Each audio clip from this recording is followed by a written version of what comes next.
এখানে ঘুরতে এসেছি, আলো বেড়াতে এসেছি আমরা। তুমি কেন ভাবছো? এই মুহূর্তটাকে এনজয় করো, উপভোগ করো। আচ্ছা, এরকম মুহূর্ত কিন্তু আমাদের জীবনে আর বেশি দিন আসবে না, আর বেশিবার আসবে না। তুমি বুঝতে পারছো আমার কথা? এসো। কোথায়? আলো, আমি তোমাকে জলে ঢেলে ফেলে দেবো না, তুমি এসো।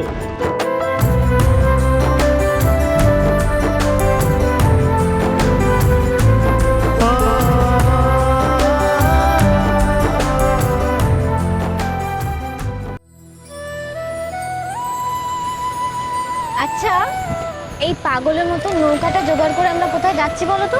অ্যাডভেঞ্চার, যেখানে নতুন করে আমরা দুজন দুজনকে খুঁজে বার করবো। কোনো আপত্তি আছে? না, আসলে আমি না এইসবগুলো ঠিক বুঝি না। তোমার মতন তো আমার পেটে অত বিদ্যে নেই, তাই।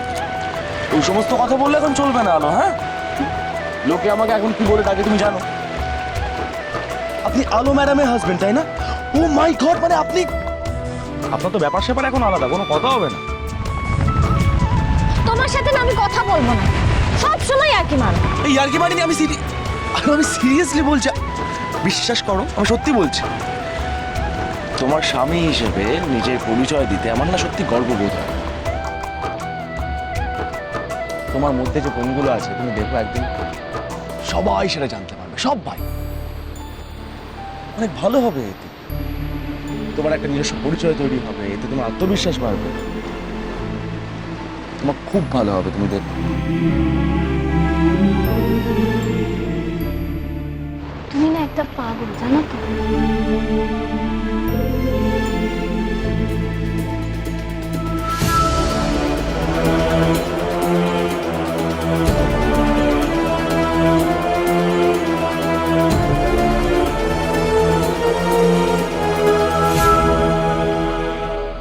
আমি শুনেছি এইসব ব্যাপার নিয়ে স্বামী স্ত্রীর মধ্যে কত ঝামেলা হয়।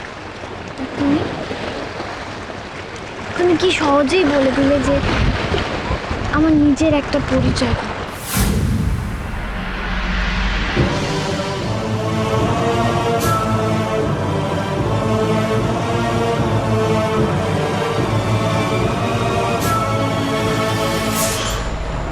বাড়িতে কি অশান্তি হচ্ছে কে জানে।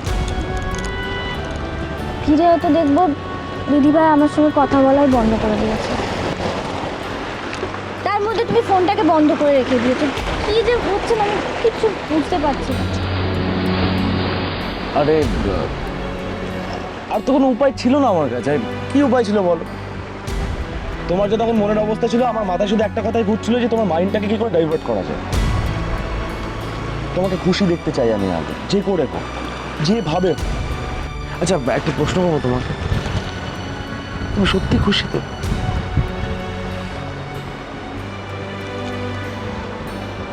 বুঝতে পারছো না? না মানে, মাঝখানে তোমার সঙ্গে আমার এতটাই দূরত্ব বেড়ে গিয়েছিল যে ভালোভাবে বুঝতে পারি না, মানে ভয় হয়। খুব কষ্ট পেয়েছিলাম আমি সেই সময়, খুব, সত্যি। আমি আমার কাছে ওই ওই ওই ফেজটা না একটা দুঃস্বপ্নের মতো। আমি খুব ভালো করে বুঝে গেছি যে তোমাকে ছাড়া আমার পক্ষে থাকা সম্ভব না, ইম্পসিবল। আমি পারবো না। জাস্ট তুমি না কখনো দূরে চলে যাও না আমার থেকে, মানে আমি বললেও না, সারা জীবন এইভাবেই তো।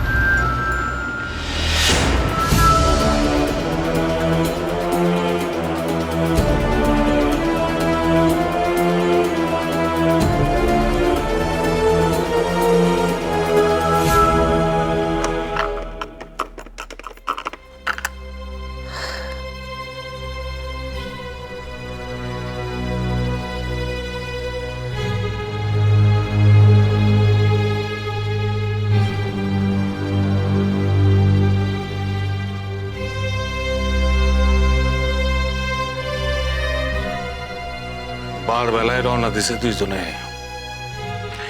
কামটা কিন্তু ঠিক হয় নাই। তুমি এখনো চুপ করে থাকবে? এই বাড়িতে যে যা খুশি করে যাবে আর তুমি কাউকে কিচ্ছুটি বলবে না। যাও, তুমি নিজে গিয়ে ফোন করো, আর ফোন করে ওদের বলো যেন এক্ষুনি ওরা বাড়ি ফিরে আসে। বাবা, আরে দেবী, ফোনটা রাখো না। আরে আমার কথাটা শোনো আগে। ওরা নিজেদের মতো একটু সময় কাটাতে গেছে, কি অসুবিধা হচ্ছে তোমাদের বুঝতে পারছি না আমি।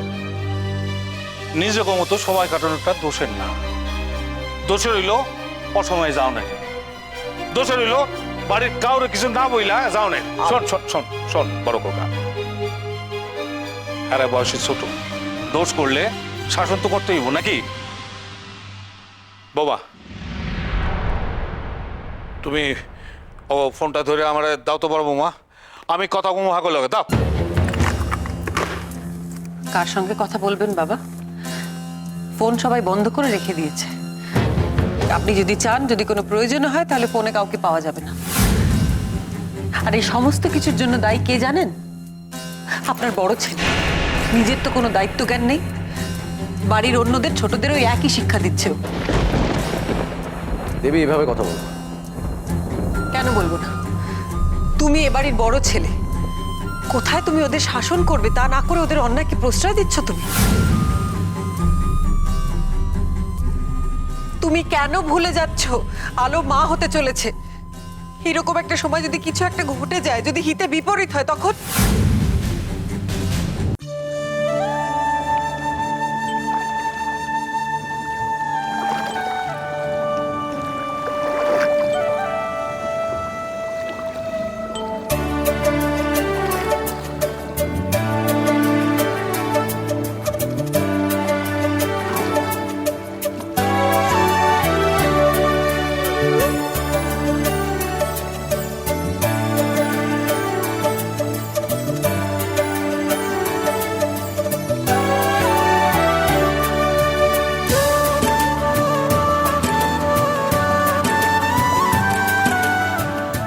তাহলে স্বপ্ন পূরণ হয়, তাই তো?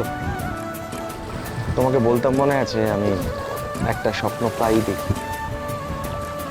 আমরা দুজন একটা নৌকার উপর শুয়ে আছি, মাথার উপর খোলা নীল আকাশ, চারিদিকে শুধু জল, হু হু করে হাওয়া বইছে।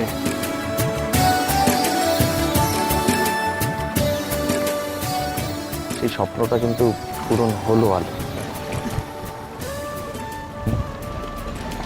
তোমার দুঃস্বপ্নগুলো মিথ্যে।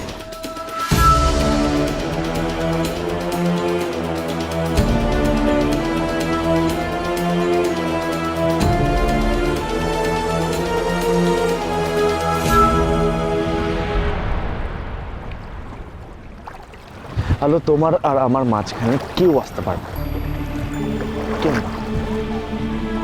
কারণ কোনো বিপদ এলে আমি আগিয়ে দিয়ে যাব।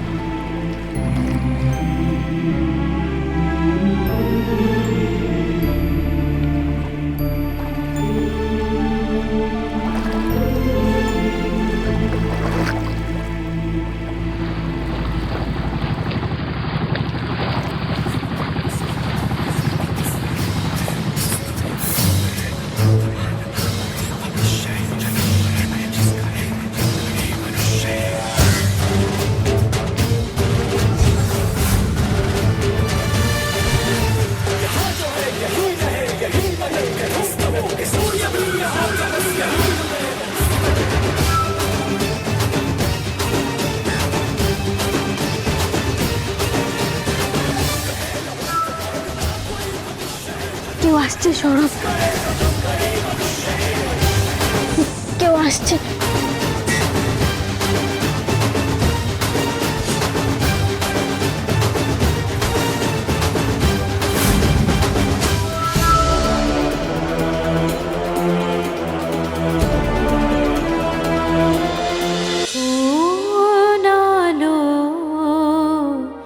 লাগলো চোখে।